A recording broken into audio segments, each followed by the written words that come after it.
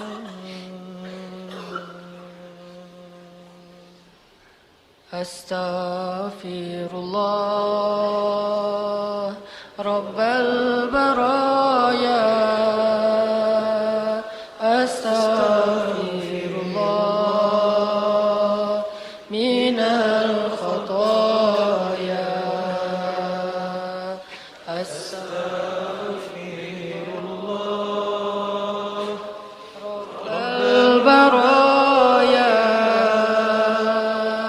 Astaghfirullah minal khataya.